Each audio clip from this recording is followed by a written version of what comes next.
We're working on part A of the calorimetry experiment.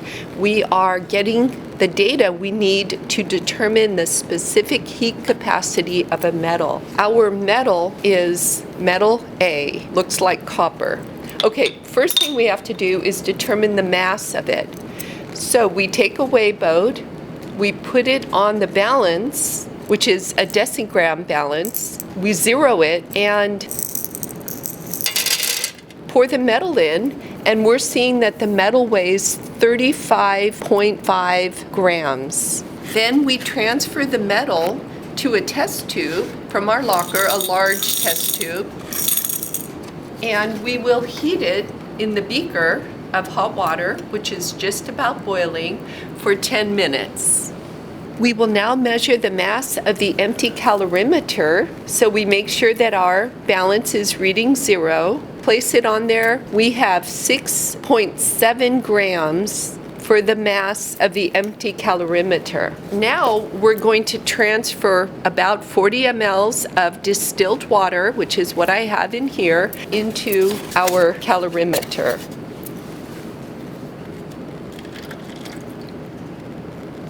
And we will determine the mass of the calorimeter with the water, which is 50.5 grams. Now we're ready to get LabQuest ready. First off, we plug the temperature probe, that's this guy here, into the LabQuest at the top, channel 1.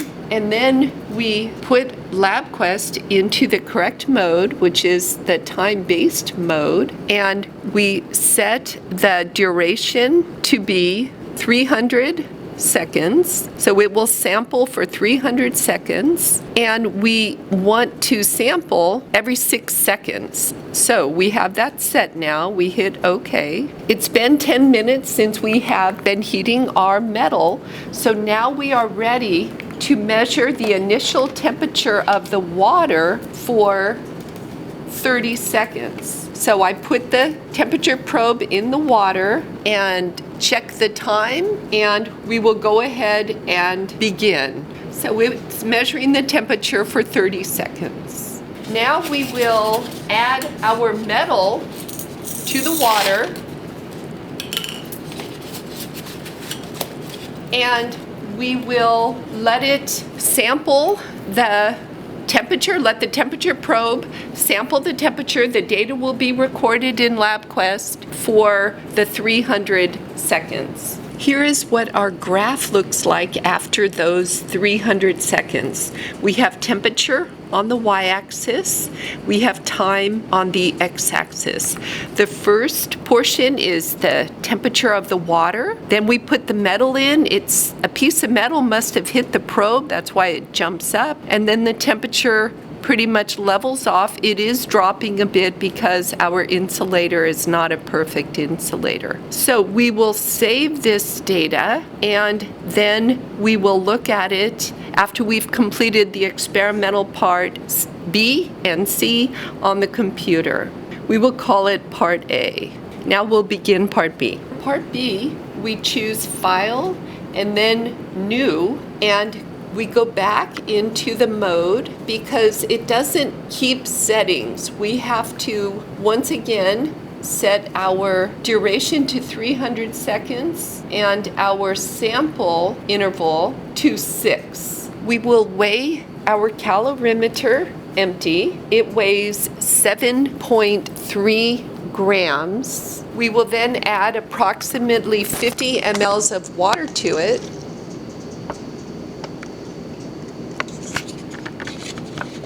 And reweigh it. It weighs 60.8 grams.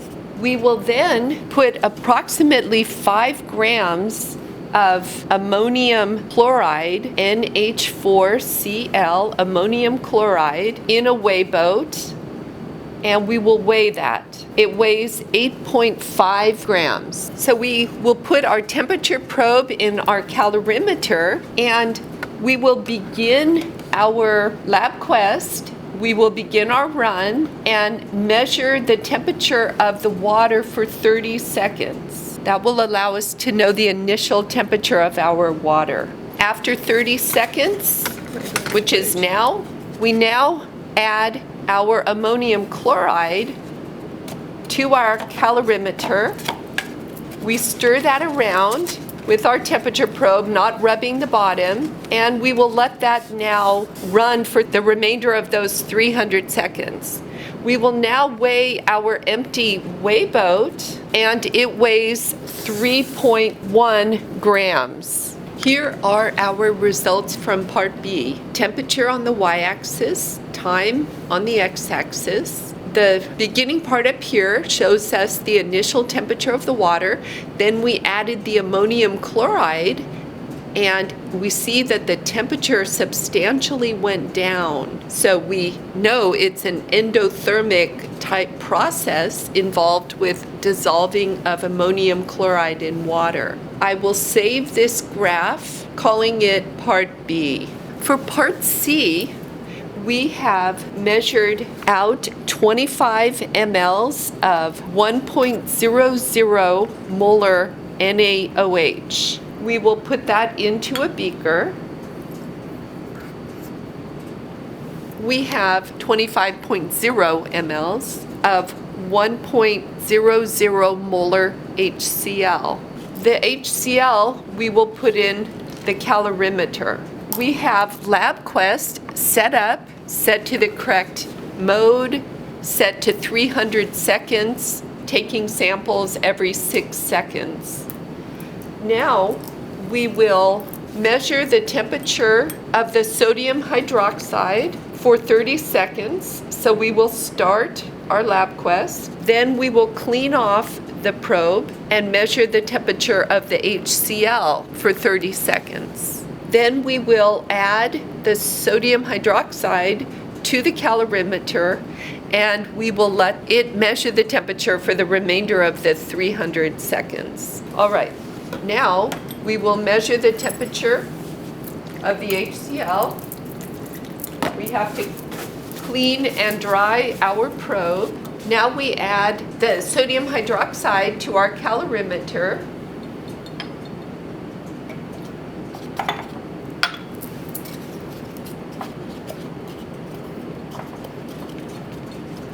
And we wait the remainder of the 300 seconds. Here are our results from the neutralization reaction. So temperature on the y-axis, time on the x-axis. It started with our measuring the initial temperature of the sodium hydroxide, and then the initial temperature of the HCl. We will get an initial temperature for each one, which we will average. That will be our initial temperature overall. And then we combined the sodium hydroxide and the HCl. We see the temperature substantially went up. It's very much an exothermic reaction. And then we let it run for the remainder of the 300 seconds. I will save this as part C, and we will then go to a computer and analyze it in Logger Pro. We are now at a computer and are in Logger Pro. Here is our part A data. Temperature on the y-axis, time on the x-axis, and I have given the graph a title, Calorimetry Part A. We are after the initial temperature of the water. So what we do is we highlight this first area here, and we go to Analyze Statistics, and it gives a mean temperature, which is the average of those data points. Our initial temperature is 23.4 degrees Celsius. Then we highlight the other data, the data from the time after we put our metal in the water. We ignore this spike up here. That's due to a piece of metal hitting the temperature probe. So we're going to highlight this data. We're going to do a linear fit to it. And then what we're going to do is go to interpolate and determine what the temperature is, that highest temperature, when we first added the metal. That is to say, our cup is not a perfect insulator. The temperature has gone down. But if we go back to where we first added the metal, when the temperature first went up, so we go back to this point here, with interpolate, we get the temperature of it right here. We're seeing 28.5 degrees Celsius. What that does is to give us our final temperature when we first added the metal, the maximum final temperature. Here is our Part B data. That's the ammonium chloride dissolving data. So we have temperature on the y-axis, time on the x-axis, and I gave the graph a title, Calorimetry Part B. We see that the temperature drops down when we add the ammonium chloride. These are the first data points when we were just measuring the temperature of the water, and the initial temperature of the water is 23.2 degrees Celsius. That's from the average of these data here. Then we put the ammonium chloride in, and it took a moment for it to dissolve. And in this region here, it's showing the temperature it dropped down to.